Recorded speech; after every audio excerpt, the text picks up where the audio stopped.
What's up, and welcome to Sisterhood Corner. To the newbies, welcome. To those who've been here before, welcome back.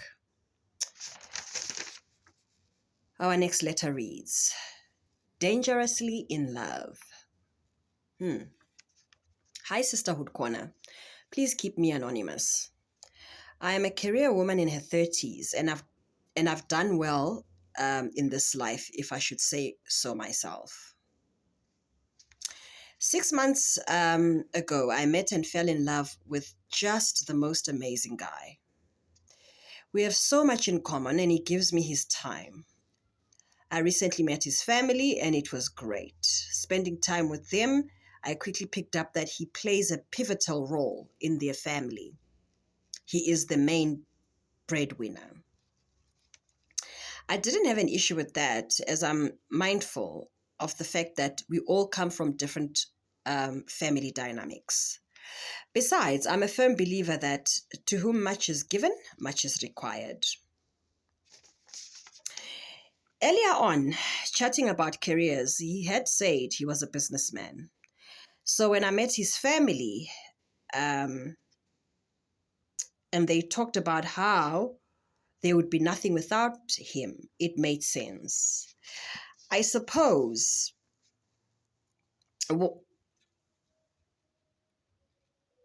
one would think a career woman in her 30s, one would think a career woman in her 30s would do her due diligence as to what sector his business is in, right? Let's just say once a woman falls in love, emotions take over and a lot gets overlooked. Okay. Emotions take over and a lot gets overlooked. Okay. Also, it's only been 6 months and it's the honeymoon phase, right? So I was chatting to one of his sisters whom I clicked the most with when I met the family. She asked whether I knew what my man did for a living. When I responded with what I know, she told me he was into criminal activities. When I pressed her for more information, she told me she had already said more than she should have.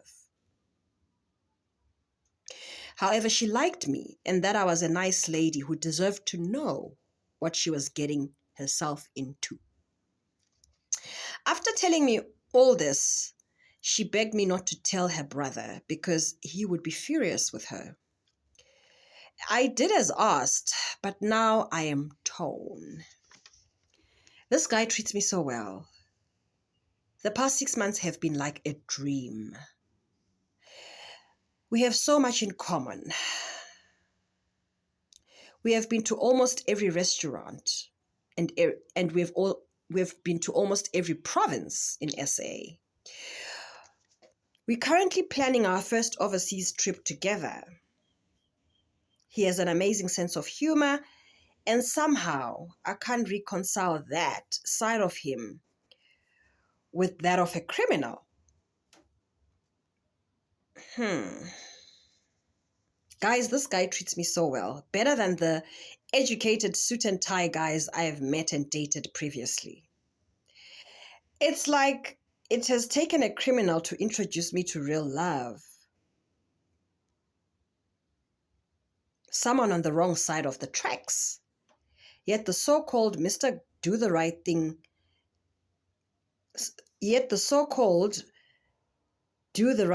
misters did nothing but tear my heart to shreds.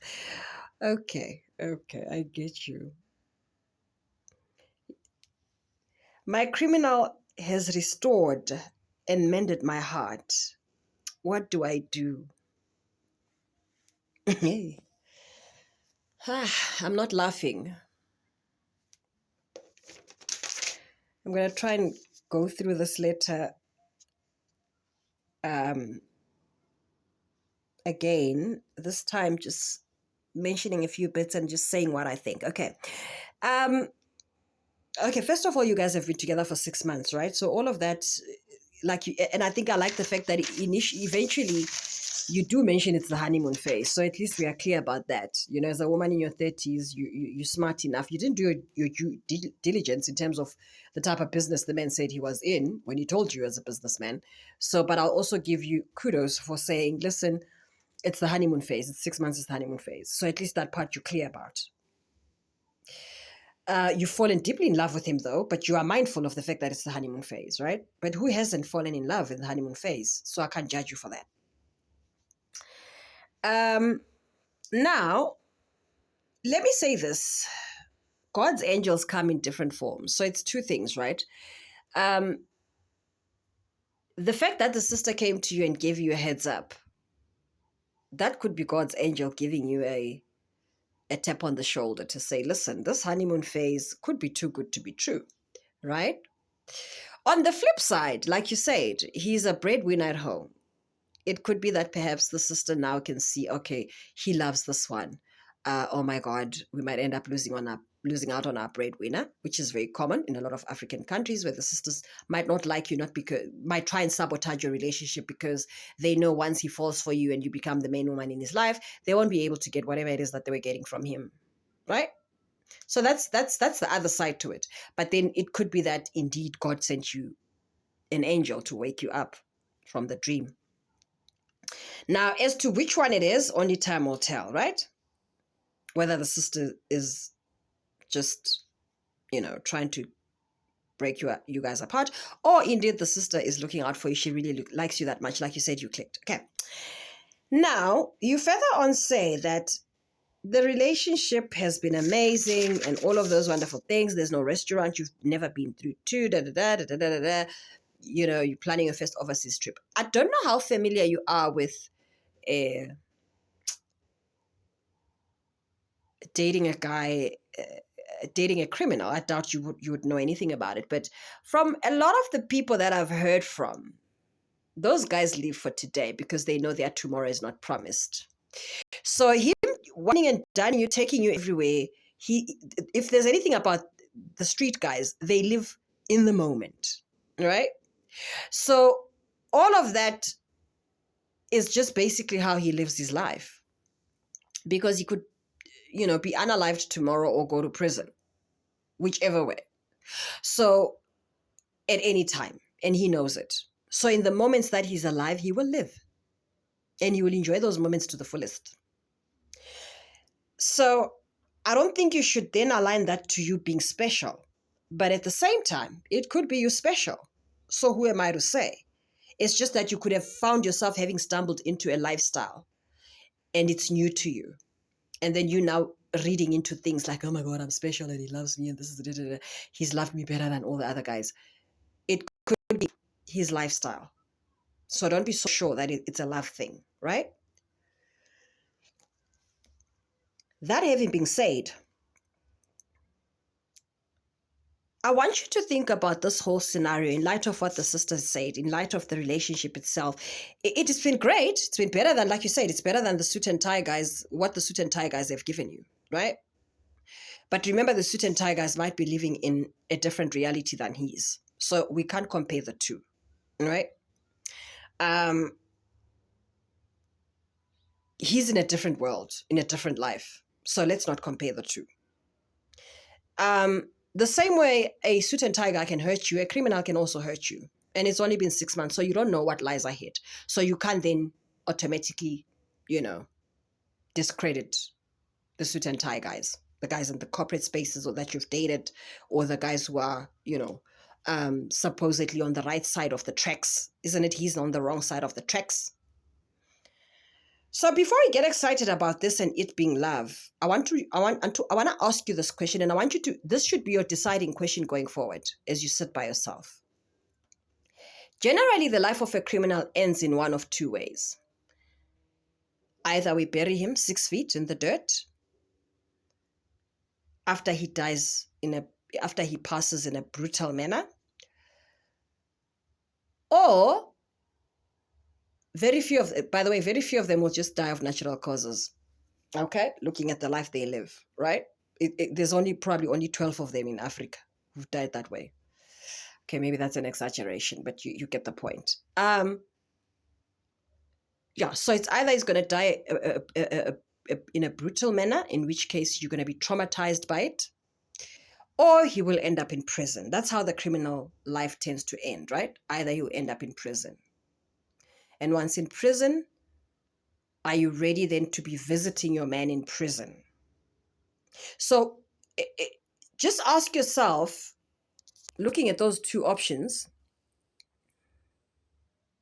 as the general way in which a criminal's life ends, are you willing to be there should either one of the two things happen?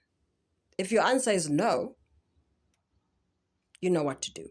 If your answer is yes, I love him that much, then stay, my sister. Stay in that relationship, ride it out, see where it takes you. Enjoy the ride. But if I need to tell you what to do, no, there's nothing I can tell you. I've presented what I've presented to you the best way I know how. The decision lies with you. But that should be the question you ask. There's only two ways out of the criminal world: 6 feet or prison. And if either one of the two happens, are you ready to deal with the aftermath? It's that simple.